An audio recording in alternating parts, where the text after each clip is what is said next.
Assalamualaikum warahmatullahi wabarakatuh. Bismillahirrahmanirrahim.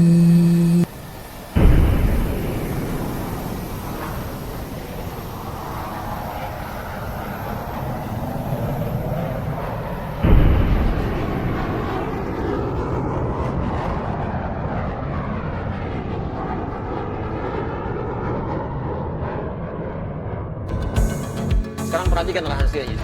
Idza qala al-'abd, kalau seorang hamba berkata dalam salatnya, iyyaka na'budu wa iyyaka nasta'in. Ya Allah, sekarang kami ibadah, salat kami jadikan hanya untukmu. Dan sekarang kami punya persoalan dalam kehidupan. Kami mohonkan solusinya hanya kepadamu. Qala Allah Azza wa Jalla, seketika Allah akan menjawab kalimatnya. Perhatikan perbedaan dengan jawaban-jawaban sebelumnya.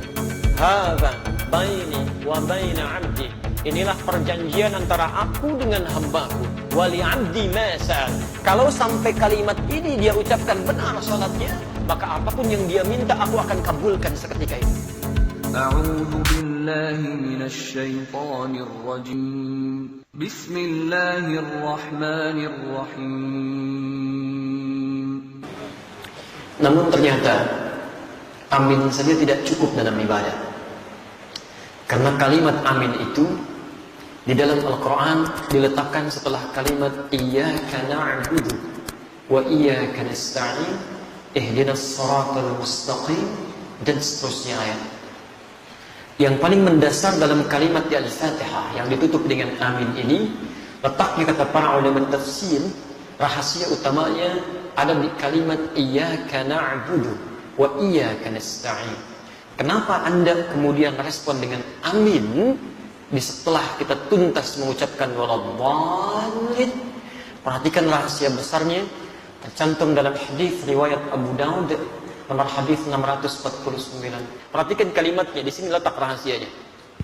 An Abi Hurairah radhiyallahu ta'ala anhu qala, hadis riwayat Abu Hurairah semoga Allah meridai kepada beliau, qala, beliau menyampaikan, qala Rasulullah sallallahu alaihi wasallam, Rasulullah sallallahu alaihi wasallam pernah bersabda, qala Allah azza wa jalla, Allah pernah memfirmankan dalam hadis qudsi. Jadi ini qudsi hadisnya.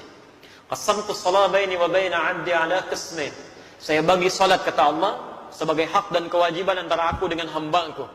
Wali 'abdi ma sa'al. Dan kalau hambaku, perhatikan garisnya, kalau hambaku benar menunaikan salatnya, aku akan kabulkan apapun yang dia minta seketika. Kalau dia benar menunaikan salatnya, aku akan kabulkan apapun yang dia minta seketika. Perhatikan kalimatnya. Idza qala al-'abdu alhamdulillahi rabbil alamin. Kalau seorang hamba dalam salatnya mengucapkan alhamdulillahi rabbil alamin, qala Allah azza wa jalla, langsung Allah jawab kalimatnya, hamadani 'abdi, hambaku sedang memujiku. Wa idza qala al-'abdu ar-rahmanir rahim, kalau hambaku mengatakan ar-rahmanir rahim, qala Allah azza wa jalla athna 'alayya 'abdi, Allah menjawab hambaku sedang menyanjungku. Wa idza qala al-'abdu maliki yaumiddin, kalau hamba kemudian berkata maliki yaumiddin, qala Allah azza wa jalla, Allah menjawab majjadani 'abdi, hambaku sedang mengagungkanku. Sekarang perhatikan rahasianya. Idza qala al-'abdu, kalau seorang hamba berkata dalam salatnya, iyyaka na'budu wa iyyaka nasta'in. Ya Allah, sekarang kami ibadah, salat kami jadikan hanya untukmu. Dan sekarang kami punya persoalan dalam kehidupan. Kami mohonkan solusinya hanya kepadamu. Qala Allah Azza wa Jalla, seketika Allah akan menjawab kalimatnya. Perhatikan perbedaan dengan jawaban-jawaban sebelumnya. Hadza baini wa baina 'abdi.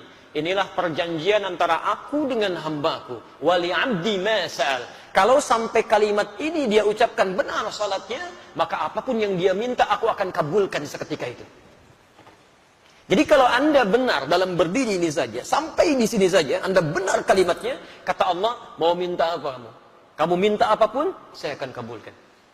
Karena itulah sejak dulu, para nabi dan rasul sebelum masa Nabi Muhammad SAW, setiap kali mereka menunaikan salat itu akan selalu menyampaikan doa-doa dalam hajat kehidupannya.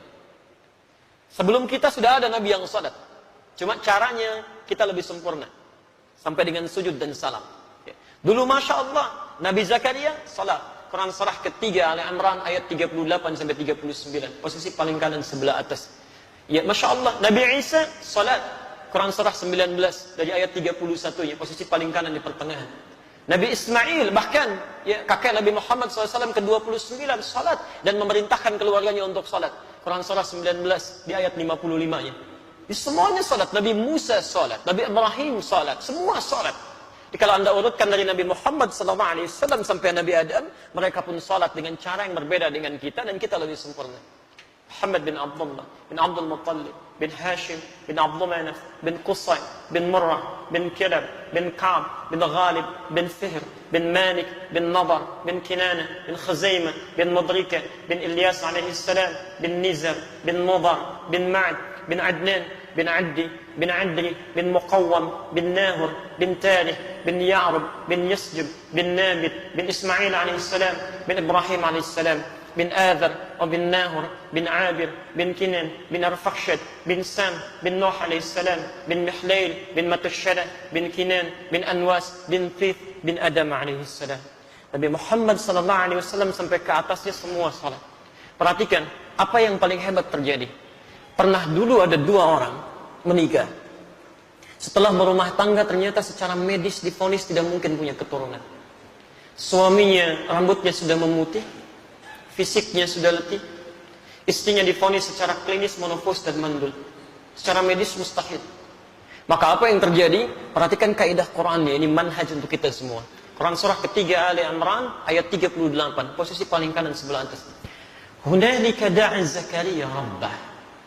Di mihrabnya kemudian Nabi Zakaria yang mengalami peristiwa tadi, ya, yang saya sebutkan rambut memutih, fisiknya sudah letih, dengan kondisi istrinya ada di Quran surah 19 Maryam, dari ayat keduanya sampai dengan ayat ke-10 ya, posisi paling kanan dari atas sampai bawah. Kemudian setelah semua mengatakan mustahil punya keturunan, apa yang dilakukan? Nabi Zakaria meninggalkan pendapat manusia, langsung bermohon kepada Allah yang tanpa batas. Maka masuk ke mihrabnya bermohon. Qala rabbi habli min ladunka dzurriyyatan thayyibah innaka sami'ud du'a. Ya Allah, semua mengatakan mustahil saya punya keturunan. Saya hanya bermohon sekarang hanya kepadamu ya Allah, yang tidak punya batas dalam kekuasaannya. Engkau pasti dengar doa saya. Kalau pada yang maha mendengar saja belum dikabulkan, pada siapa lagi saya mesti minta ya Allah? Ini rumus dalam Al-Quran. Kalau Anda sedang punya persoalan dalam kehidupan, jangan putus asa.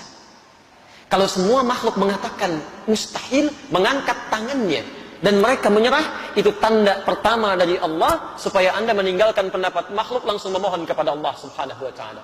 Isyaratnya ditemukan di Quran karena Allah ingin memberikan langsung kepada Anda tanpa melalui perantara yang lainnya. Kalau dengan sudah diberikan seperti itu belum mampu mendekatkan Anda kepada Allah, Anda mesti diberikan seperti apa lagi? Sehat belum bisa mendekat kepada Allah. Mata bisa melihat, belum bisa menggunakan untuk melihat yang baik-baik. Diberikan sakit belum ingat Allah juga. Anda mesti bagaimana lagi supaya ingat Allah? Ada anak orang matanya nggak bisa lihat, cuman usianya 4 tahun. Ada yang 5 tahun, mata buta, masih mau menghafal Quran, sampai hafal Quran. Muaz namanya. Anda 40 tahun, 50 tahun, matanya sehat, masih bisa melihat sampai hari ini. Kalau dengan seperti itu belum mampu melihat isi Quran saja, mesti dengan cara apa lagi dimotivasi supaya mau meningkatkan ibadah? Tayyib, ketika bermohon itu apa yang dilakukan? Ternyata bukan bermohon biasa, ditunaikan dalam keadaan sholat. Masih berdiri sholatnya. Berdiri dalam bahasa Arab disebut qa'im. Qa'im. Sedang sholat, yusalli. Perhatikan, begitu memohon kepada Allah dalam sholatnya, seketika turun malaikat. Dan kalimatnya menggunakan fa. Fanadatul malaikat. Ada yang menggunakan waw, ada yang menggunakan thumma, ada yang menggunakan fa. Itu berbeda. Saya katakan dhahaba Muhammad ila jami' al-jihad wa Ali. Muhammad datang ke Masjid Al-Jihad dan Ali. Kalau menggunakan waw itu Muhammad datang, Ali nyusul. Kalau kalimatnya menggunakan thumma, maka ada jarak yang cukup panjang. Muhammad sudah pergi, 1 jam kemudian Ali baru datang. Tapi kalau menggunakan fa Ali, maka ketika Muhammad berangkat, Ali berangkat. Allahu Akbar. Begitu selesai doanya menggunakan fa. Fanadatul malaika. Selesai doa, belum selesai salatnya. Selesai doa, tiba-tiba turun malaikat. Wa huwa qa'imun yusalli fil mihrab. Sedangkan beliau masih berdiri dalam salatnya. Masih berdiri, belum selesai salatnya. Saat dalam keadaan berdiri ini apa yang disampaikan? Annallaha yubashshiruka bi Yahya. Allah kasih kabar gembira. Anda akan punya anak. Namanya langsung dari Allah, Yahya. artinya hidup. Yang mustahil menurut manusia, lahir dari rahim seorang perempuan yang monofos dan mandul, bayi yang hidup, kata Allah tidak ada yang mustahil. Dan terlahir dalam keadaan sehat menjadi nabi setelah itu. Taat menunaikan salat. Nabi Zakaria berdiri dulu, salat, memohon, dikabulkan. Dengan keistimewaan Nabi Muhammad SAW. Nabi Muhammad dan umatnya bahkan sebelum berdiri salat ditunggu oleh Allah, mau minta apa. Nabi Zakaria berdiri dulu salat, minta, dikabulkan. Umatnya Nabi Muhammad sebelum salat ditunggu oleh Allah, mau minta apa. Turun Quran surah kedua Al-Baqarah ayat 45 sampai 46, posisi paling kanan, pertengahan agak sedikit ke bawah. Perhatikan kalimatnya. Wasta'inu bis-sabri was-salah. Wasta'inu, sifatnya amar, bentuk perintah. Dan jika Anda memiliki persoalan dalam kehidupan, perhatikan cara menerjemahkannya. Dan jika Anda punya masalah dalam hidup, tidak ada manusia yang tidak punya masalah. Ya, semua kita pasti punya masalah. Ini pun tenang-tenang begini belum tentu nggak punya masalah. Kantor ada yang belum selesai, itu pasti. Quran surah kedua Al-Baqarah ayat 155 sampai 157. Posisi paling kiri di atas sampai ke tengah. Setiap kita punya persoalan. Ya. Baik. Dan jika Anda punya masalah dalam kehidupan, maka mintakan solusinya kepada Allah. Perhatikan caranya ya, supaya masalah cepat selesai kalau Anda sedang punya masalah. Satu, bis-sabri. Terima dulu masalahnya dengan sabar. Jangan mengeluh. Tidak ada satupun ayat di Quran yang berbicara tentang keluhan. Pilihannya cuma sabar. Diterima dengan sabar. Dengan kesabaran itu nanti bimbingan Allah turun. Perhatikan rumus ya, rumus kesabaran dalam Al-Quran tentang masalah. Lihat rumusnya. Quran surah kedua Al-Baqarah ayat 286. La yukallifullahu nafsan illa wus'aha. Allah sampaikan, tidak mungkin Allah menguji, menitipkan masalah pada seseorang kecuali dia sanggup mengatasinya. Artinya kalau Anda sedang diberikan masalah, diberikan ujian, artinya Anda sanggup mengatasinya. Jadi sekarang kalau Anda sedang punya masalah berat luar biasa, itu artinya cuma Anda yang sanggup, yang lain belum tentu bisa. Karena itu dititipkan kepada Anda, bukan pada yang lain. Jelas ya? Karena cuma Anda yang bisa mengatasi. Sifat Allah itu punya keadilan. Tidak mungkin menitipkan masalah pada orang tidak sanggup. Kalau Anda sedang punya masalah luar biasa, artinya hanya Anda yang sanggup mengatasinya. Yang lain tidak. Dan tidak usah pasang status. Memang hanya saya yang bisa mengatasinya. La yukallifullahu nafsan illa wus'aha. Diterima dengan sabar. Sifat adil Allah ini, Masya Allah, bukan hanya melekat pada manusia. Binatang pun mendapatkannya. Tumbuhan pun meraihnya. Tahu cicak? Bagaimana beraktivitasnya? Merayap. Di mana? Di dinding. Apa makanannya? Nyamuk. Nyamuk bagaimana aktivitasnya? Terbang. Di mana sifat keadilan Allah? Makanannya bisa terbang, cicaknya nggak bisa terbang. Kalau nyamuknya jenius, itu jadi permainan cicak, gitu ya. Tapi perhatikan, turun kemudian keadilan Allah di sini. Dan disinilah kemudian hikmah besar kita dapatkan. Orang tua kita hanya mengajarkan sedikit lirik untuk memahamkan itu. Cicak-cicak di dinding. Diam-diam, Allahu Akbar. Cuman diam-diam merayap. Keadilan Allah hanya memerintahkan kamu merayap ya. Dia merayap walaupun cuman diam-diam. Perhatikan, ketika cicak yang mengikuti ikhtiar yang ditetapkan Allah merayap dia sekalipun diam-diam, yang terjadi setelahnya apa? Datang seekor, Allahu Akbar. Nyamuknya yang datang, bukan cicak yang mendatangi nyamuk. Dia cuma dituntut merayap walaupun diam-diam. Rizkinya datang, bukan cicak yang mendatangi nyamuk. Nyamuknya yang datang. Siapa yang mendatangkan nyamuk pada cicak? Kalau dia tidak merayap, gak akan datang, Pak. Cicak saja yang tidak dihisab, rizkinya ada. Apalagi antum yang dihisab. Datang seekor nyamuk, setelah itu silahkan ya. Jadi selalu gitu kan, ada kebaikan yang bisa kita dapatkan. Jadi rumus dalam kehidupan, ketika Anda mendapatkan masalah, terima dengan sabar. Tapi tidak cukup sampai situ. Wassalah. Dan saat sholat, mintakan solusinya. Minta kepada Allah. Makanya kalimatnya ketika wasta'inu itu kata perintah. Lihat, wasta'inu itu bentuk perintah. Kalau ingin dirubah jadi bentuk permintaan, maka dirubah kalimatnya dari wasta'inu menjadi nasta'in. Itu bentuk permintaan. Wasta'inu dirubah jadi bentuk nasta'in. Ya Allah, Engkau perintahkan kami minta, sekarang kami memohon solusinya. Nasta'in. Kepada siapa? Kepadamu ya Allah. Iyyaka nasta'in. Saya mau tanya, apakah dalam salat kita mengucapkan kalimat iyyaka nasta'in? Saat sujud atau saat rukuk? Berdiri. Bukan sujud, bukan rukuk, berdiri. Iyyaka na'budu wa iyyaka nasta'in. Bukankah Nabi Zakaria bermohon saat berdiri? Beliau minta dikabulkan. Kita belum minta, sudah ditunggu oleh Allah. Tunaikan salat, lakukan. Saya tunggu. Kamu minta wa iyyaka nasta'in? Dijawab di hadis qudsi.